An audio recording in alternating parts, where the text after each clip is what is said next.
आज सोलापूर जिल्ह्यामध्ये पक्ष कार्यकारिणीच्या प्रमुख पदाधिकाऱ्यांच्या बरोबर येणाऱ्या SIR स्पेशल इंटेन्सिव्ह रिव्हिजन या विशेष पूर्णावलोकन कार्यक्रमाअंतर्गत केंद्र शासनाच्या माध्यमातून इलेक्शन कमिशनच्या माध्यमातून संपूर्ण मोहीम राबवली जाते की ज्याच्यामध्ये पात्र असणाऱ्या मतदारांना योग्य तो न्याय मिळावा आणि या दृष्टिकोनातून संपूर्ण देशामध्ये ही प्रक्रिया या ठिकाणी सुरू आहे. महाराष्ट्रामध्ये सुद्धा येणाऱ्या महिन्याभरामध्ये BLOच्या माध्यमातून सर्वसामान्य माणसापर्यंत पोहोचण्याचा हा उपक्रम त्या ठिकाणी सुरू आहे.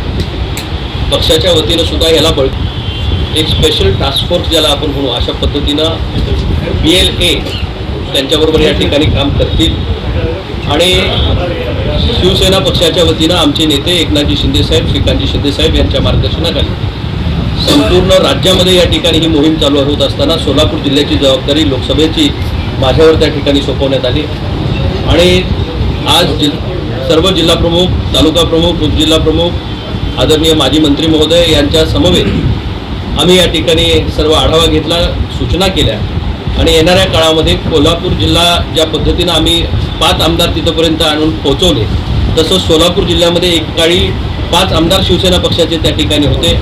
परत एकदा पक्षाच्या माध्यमातून ग्रामपंचायतपासून लोकसभेपर्यंतच्या इलेक्शनमध्ये सर्व पक्षाच्या केडरला बळकटी देण्यासाठी आणि लोकशाही सक्षम करण्यासाठी म्हणून आम्ही सर्वजण या ठिकाणी एकत्रपणे काम करतोय. आजची ही प्राथमिक बैठक पहिल्या दिवशीची त्या ठिकाणी झाली. 1 महिन्याच्या कालावधीमध्ये आपल्याला 1000 मतामागे 1 BLA आम्ही या ठिकाणी पक्षाच्या वतीनं नेमत आहोत, ज्याचा काम खऱ्या अर्थानं पक्षाचं आम्ही त्यांना सांगितलं आहे आणि येणाऱ्या काळामध्ये लोकांना कुठे अडचणी येईल तिथं आमचा पक्षाचा पदाधिकारी त्यांच्या मदतीसाठी त्यांना या ठिकाणी उपलब्ध होईल.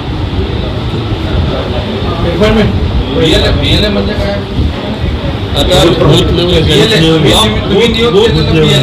त्यांचा बूथ लेवल ऑफिसर जो असतो त्याच्याच पद्धतीनं आमचा बूथ लेवल एजंट BLA त्या बूथवर असणाऱ्या लोकांना BLOला अतिरिक्तची मदत या ठिकाणी होण्याच्या दृष्टिकोनातून सर्व या ठिकाणी राजकीय पक्ष त्यांचे BLA नेमत आहे. म्हणजे हा काय शिवसेना पक्षच नेमतोय असं नाही, सर्वच राजकीय पक्ष त्या ठिकाणी नेमत आहेत. चुकीचं काय होऊ नये आणि जर काही चुकत असेल तर त्याला घेऊन तिथं तत्परतेने आपली लोक उपलब्ध राहावीत. आपण जर पश्चिम बंगालच्या इलेक्शनमध्ये पाहिलं असेल तर 1 कोटी मतदार जवळपास या यादीतनं कमी झाले.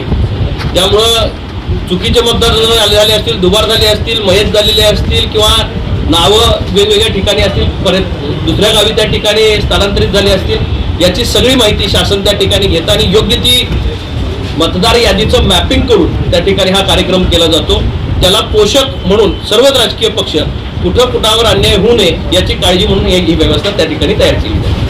सर्व प्रकारच्या निवडणुका संपल्या जातात आणि आपण आता तयारी करतो. हे तर महापालिकेच्या अगोदर केला नाही, ही निवडणुकीसाठीची व्यवस्था नाही, पुढच्या 15 वर्षासाठी आपण जे म्हणताय ते खरं आहे.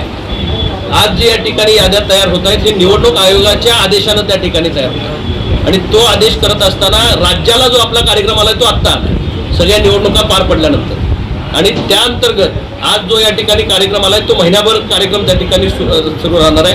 पण उद्याच्या येणाऱ्या 15 वर्षासाठी ह्या याद्या शाश्वत होणार आहेत. त्यामुळे 15 वर्षाचं रेकॉर्ड किपिंग ह्याच्यापूर्वी 2002ला अशा पद्धतीचं झालं होतं. याच्यापूर्वी देशात 8 वेळा अशा पद्धतीनं खऱ्या अर्थाने रिव्हिजन झालेलं आहे आणि आत्ता यावर्षी ते रिव्हिजन होत असल्यामुळं महाराष्ट्राचा नंबर आत्ता आल्यामुळे खऱ्या अर्थानं सर्वच राजकीय पक्ष आणखी जोमानं यामध्ये या ठिकाणी उतरले. नाही, ते सगळे राजकीय पक्षच नाही. आता आपण सांगताना म्हणजे की पक्ष मजबूत आम्ही आमच्या पक्षातल्या सगळ्या पदाधिकाऱ्यांना जबाबदारी दिलेली आहे. तर महापालिका निवडणुकीमध्ये अशी पक्षाची काही तयारी इथले स्थानिक नेते झगडत होते, प्रयत्न करत होते. वरिष्ठ पातळीवरून जो त्यांना बळ मिळायला पाहिजे होता तो मिळत नव्हता. त्यामुळे महापालिकेला ते चित्र दिसलं. आज हे आता मोजके आपले लोक आले निवडून, ते एकटे लढतात सभागृहामध्ये, त्यांच्या जोडीला 10-15 आले असते तर अधिक मजबूत झालं असतं. पण त्यावेळी पक्षाने का लक्ष दिलं नाही त्यांच्याकडे? बघा, पक्ष वेळोवेळी लक्ष देत असतो. प्रत्येक कार्यकर्त्याला बोलवून समजावून सांगण्याचा प्रयत्न आणि स्थानिक पातळीवर खऱ्या अर्थात काही प्रश्न निर्माण होत आहेत याची कल्पना देण्यासाठी दुवा म्हणून आज माझी या ठिकाणी हे काम करण्याची जबाबदारी मी स्वीकारली. खरं तर एकनाथ शिंदे साहेबांचं आणि श्रीकांत शिंदे साहेबांचं बारीक लक्ष त्या जिल्ह्याच्या सर्वांगीण विकासाकडे आहे, त्याचबरोबर कार्यकर्त्यांच्याकडे आहे. आता परफॉर्मन्समध्ये का आलं नाही याचंच उत्तर म्हणून आम्हाला आता स्पेशल ही जबाबदारी दिलेली आहे. आम्ही इतके चांगले कार्यकर्त्यांची टीम असणारा आमचा जिल्हा, इतके प्रभावी नेते या ठिकाणी आमच्या जिल्ह्यामध्ये त्या ठिकाणी काम करतात आणि पूर्वीच्या काळामध्ये 5 एक आमदार याच जिल्ह्यानं शिवसेनेला हात बळकट करण्यासाठी दिलेले आहेत. पुढच्या काळामध्ये ही परिस्थिती आज आम्ही सुरुवात केली. आत्ता कुठली इलेक्शन होणार आहे, आता कुठली नगरपालिका नाही, जिल्हा परिषद नाही, पंचायत समिती नाही, महानगरपालिका झालेली आहे, नगरपंचायती झालेली आहेत. आत्ता येणारी पहिली स्थानिक स्वराज्य संस्था म्हणजे ग्रामपंचायती होणार. आज आम्ही जे या ठिकाणी या याद्यांमध्ये लक्ष घालतोय, ग्रामपंचायतीपासून पुढच्या होणाऱ्या लोकसभेपर्यंत याची व्यूहरचना आजपासून सुरुवात झाली.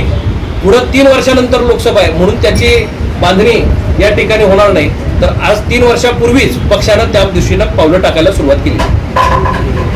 SIR ची नोंदणी फक्त एका समाजापुरतं जरा दिसून येते, म्हणजे सर्व ठिकाणी फक्त मुस्लिम समाजाची नोंदणी करताना दिसतंय, तर इतर समाजासाठी पण काय वेगळी व्यवस्था आहे? नाही, सर्वांसाठीच SIR आहे. SIR ची स्क्रुटनी होत असताना समाजवार कधी होत नसती, ती होत असताना भारतीय नागरिकांची स्क्रुटनी आहे, मतदारांची स्क्रुटनी आहे. आणि ती स्क्रुटनी होत असताना कुठल्याही समाजाचा मतदार याच्यापासून वंचित राहू नये किंवा त्याच्या बाबतीत जागृती निर्माण करणं सुद्धा हे आमच्या BLAचं काम आहे. बऱ्याच लोकांना हे आपलं बघितलं जाणार आहे की नाही, मागं यादीत नाव होतं तर आता पण येईलच. 2002 हा त्याचा बेस क्रायटेरिया या ठिकाणी धरण्यात आला आहे. त्यामुळे 2002च्या मतदार यादीमध्ये स्वतःचं किंवा आपल्या पालकांचं नाव असेल तर त्याला परत फार कागदपत्र द्यायची गरज नाही.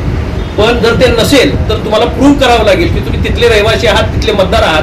त्याच्यामुळं याचं मायक्रो लेव्हलवर काम या ठिकाणी होतंय. एका समाजापुरतं नसून संपूर्ण राज्यातले आणि देशभरातले मतदार, योग्य मतदार आपला हक्क बजावतील याच्यासाठी ही व्यवस्था या ठिकाणी देशामध्ये तयार आहे. SIR ची नोंदणीमध्ये समजा हे संपलं त्यानंतर मग काय निर्णय काय घेणार आहे सरकार? म्हणजे समजा त्याच्यामध्ये नसल्यास 2002च्या यादीमध्ये नाव नसलं नाही, त्याला निवडणूक आयोगाने काही मार्गदर्शक तत्व घालून दिलेली आहेत. त्या मार्गदर्शक तत्वामध्ये जर ते नाव नसेल तर त्याला काही करता येत नाही. त्या अनुषंगानं जे काही मार्गदर्शक तत्व आहेत 2002चा बेस धरूनच त्याच्यामध्ये त्यांना घ्यावं लागेल. त्याचं मतदार भारतीय नागरिक असल्यामुळे कुठं ना कुठं तरी त्याची नोंद असणार आहे. पण जर दुबार असेल, एकच उमेदवार मुंबईत सुद्धा त्याचं मतदार मुंबईत सुद्धा नोंद आहे, सोलापुरात सुद्धा नोंद आहे, तो एकाच ठिकाणी कुठंतरी हक्क बजावू शकतो. त्यामुळं अशा ज्या त्रुटी किंवा तयारी झाल्यात किंवा फुगलाय आकडा, आता जर समजा एखाद्या जिल्ह्यामध्ये मतदार यादीमध्ये 16 लाख मतदार असतील, त्या 16 लाखापैकी इथंही मतदार आहेत आणि कोकणामध्ये सुद्धा तो मतदार कुठेतरी असेल, तर तो एकाच ठिकाणी कुठेतरी त्यांनी मत बजावलं पाहिजे. आज जी स्क्रुटनी होईल ते योग्यतेसाठी करेक्ट माणसाला त्याचं आपलं काम करण्याचा, याच्यामुळं मतदार कमी होणार नाहीत तर रादर जे मतदार त्याच्यासाठी पात्र आहेत त्यांच्यावर अन्याय होणार नाही आणि बोगस मतदान किंवा चुकीच्या पद्धतीनं ज्या माल प्रॅक्टिसेस व्हायच्या त्याच्यावर या ठिकाणी आळा ओढण्यासाठी खऱ्या अर्थाने याचा फायदा होईल. SIR चे किती दिवस चालणार आहे प्रोग्राम? 1 महिन्याभरात आता हे कार्यक्रम. म्हणजे अंतिम मुदत डेट काय? 15 मे 15 मे पर्यंत त्याचा सर्वेचा कार्यक्रम सुरू होईल आणि 3 महिन्यामध्ये संपूर्ण राज्यामधले हरकती त्याच्यावरच्या, म्हणजे एखादं माझं नाव गेलं असेल, चुकलं असेल, BLAच्या कडनं पण राहिलं, BLO कडनं पण राहिलं तर स्वतः मतदार जागरूक पाहिजे. मी आपल्या माध्यमातून सर्व सोलापूर जिल्ह्यातील मतदार बंधू भगिनींना आवाहन करेन की आपण सुद्धा भारतीय मतदार म्हणून जागरूक राहणं गरजेचं आहे. आपलं नागरिकत्व जसं इतकं महत्वाचं आहे तितकंच या ठिकाणी मतदार म्हणून आपण हक्क बजावणं महत्वाचं आहे. आणि लोकशाहीला प्रगल्भ करायचं झालं तर निश्चितपणे आपलं मत बहुमोल आहे आणि आपलं मत बजावायचं झालं तर या मतदार यादीत येणं महत्वाचं आहे. त्यामुळं आपण मतदार यादीमध्ये येण्यासाठी जी आता प्रक्रिया सुरू झालेली आहे त्यामध्ये जागरूकपणे आपलं नाव आहे याची खातरजमा करून घ्यावी.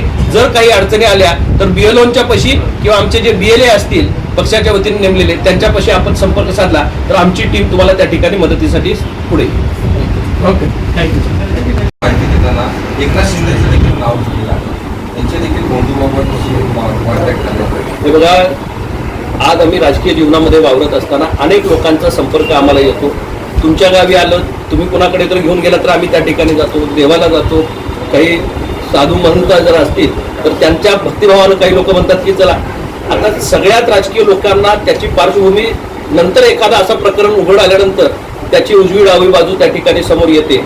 मी निश्चितपणे या ठिकाणी सांगेन की एकनाथ शिंदे साहेब कोणत्याही पद्धतीच्या अशा थोतांडाला बळी पडणारे नेते नाहीत.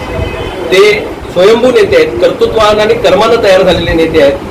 दालमियाताईंचा का नेमका तसा हे होतोय याचाही त्याने या ठिकाणी विचार करायला हवा. एकनाथ शिंदे साहेब अतिशय निष्कलंकपणे आजपर्यंत तर राजकीय त्यांचं सामाजिक जीवन त्या ठिकाणी जगतायत. निश्चितच काही लोक त्याला गालबोट लावण्याचा प्रयत्न करतायत. मी आपल्या माध्यमातून या ठिकाणी सांगू इच्छितो, आपण कुठल्याही पद्धतीचे असे वेग आरोप करू नयेत. आमच्या नेतृत्वाला बदनाम करण्याचा काही लोक या ठिकाणी कट करत असतील तर शिवसेना ऐकून कुठंपर्यंत घेते हे आपण आतापर्यंत बघितलंय. पण नेत्याला विनाकारण कुठल्या तरी विषयामध्ये ओढण्याचा प्रयत्न करत असाल तर निश्चितपणे शिवसेना याला जशास तसे उत्तर देईल. तर संकेताप्रमाणे बऱ्याचदा कुटुंबियातल्या जर कोणी मारला असेल तर ते बिनविरोध केले जाते. आता काँग्रेसने कुठेतरी त्याला छेद दिलेला आहे. काय आमचं प्रामाणिक मत आहे की ही निवडणूक बिनविरोध व्हावी. संपूर्ण महाराष्ट्र दादांच्या जाण्यामुळे हळहळ आहे आणि अशा प्रसंगामध्ये निवडणूक त्या मतदारसंघामध्ये लागणं हे संयुक्तिक नाही. आपल्या माध्यमातून मला काँग्रेस पक्षालाही आवाहन करायचं आहे की त्यांनी आत्तापर्यंत जे जर संकेत पाहिले तर प्रत्येक पक्ष अशी जिथे घटना घडेल, मोठा राज्याचा नेता त्यामध्ये या ठिकाणी आपण गमावून बसतोय, त्या परिस्थितीमध्ये आज बहिणींच्या पाठीशी अखंड महाराष्ट्र उभा आहे. त्यांना त्या मतदारसंघामधून बिनविरोध होण्यासाठी काँग्रेसनं सुद्धा मन मोठं दाखवावं ही विनंती करायची आहे. त्याचबरोबर शरद पवार साहेबांचा आणि काँग्रेसचा स्नेह आहे. मागं आत्ता सुद्धा पवार साहेबांना राज्यसभेवर पाठवण्यासाठी काँग्रेसनं पुढाकार घेतला. त्याच काँग्रेसला पवार कुटुंबातला खऱ्या अर्थानं अजितदादांच्या नंतरचा राजकीय सामाजिक वारसा बहिणी चालवत आहेत. त्याचा शब्द पवार साहेबांनी सुद्धा काँग्रेसला टाकावा की कदाचित मित्रपक्ष म्हणून आमचं ऐकणं फार अवघड आहे काँग्रेसनं, पण निदान पवार साहेबांचं काय ऐकतायत की नाही बघू. आता सोलापूर शहरामध्ये विरोधी पक्ष म्हणून भूमिका बजावत आहे शिवसेना. तर राज्यामध्ये सत्यता आहे, अनेक ठिकाणी सत्यता आहे. त्या पुढच्या कालावधीमध्ये कशा पद्धतीनं भाजपसोबत आपण कशा पद्धतीनं काम आपलं राहणार आहे स्थानिक पातळीवर. राज्यामध्ये आम्ही भाजपसोबत, केंद्रामध्ये आम्ही भाजपसोबत एकत्रपणे शिवसेना काम करतो. स्थानिक स्वराज्य संस्थेमध्ये अनेक ठिकाणी एकमेकाबरोबरही आम्ही लढलो आणि एकमेकाच्या विरोधातही लढलो. आता ज्या त्या स्थानिक परिस्थितीप्रमाणे कार्यकर्त्यांनी आपापली ताकद आजमावलेली आहे. सत्ता स्थापन झाल्यानंतर बाकी काही ठिकाणी पोस्ट इलेक्शन अलायन्स झाली, काही ठिकाणी ती होऊ शकली नाही. काही ठिकाणी भाजप सुद्धा विरोधी पक्ष म्हणून काम करतोय, शिवसेना सत्तेमध्ये, काही ठिकाणी भाजप सत्तेमध्ये, काही ठिकाणी तिथं विरोधी पक्ष म्हणून शिवसेना काम करते. आम्ही एक व्यापक बैठक राज्यस्तरावरच्या नेतृत्वाची त्या ठिकाणी घेणार आहे, जिथं शिवसेनेला सांभाळून घेता येईल किंवा जिथं भाजपला सांभाळून घेता येईल अशा पद्धतीनं जर स्थानिक स्वराज्य संस्थेमध्ये राज्यात केंद्रात आपण ज्या पद्धतीनं एकत्रपणे कारभार करतो तशाच पद्धतीनं स्थानिक स्वराज्य संस्थेमध्ये सुद्धा विकासाला गती देण्यासाठी जरी एकमेकाच्या विरोधात इलेक्शन लढल्या असतील तरी पुढच्या काळामध्ये कार्यकर्त्यांना विश्वासात घेऊन त्यांची इच्छा काय आहे हे बघून, स्थानिक परिस्थिती बघून पक्ष नेतृत्व तो निर्णय घेईल. दर्शन मराठी चॅनलला सबस्क्राईब करा, बेल बटनला क्लिक करा व लाईक करायला विसरू नका.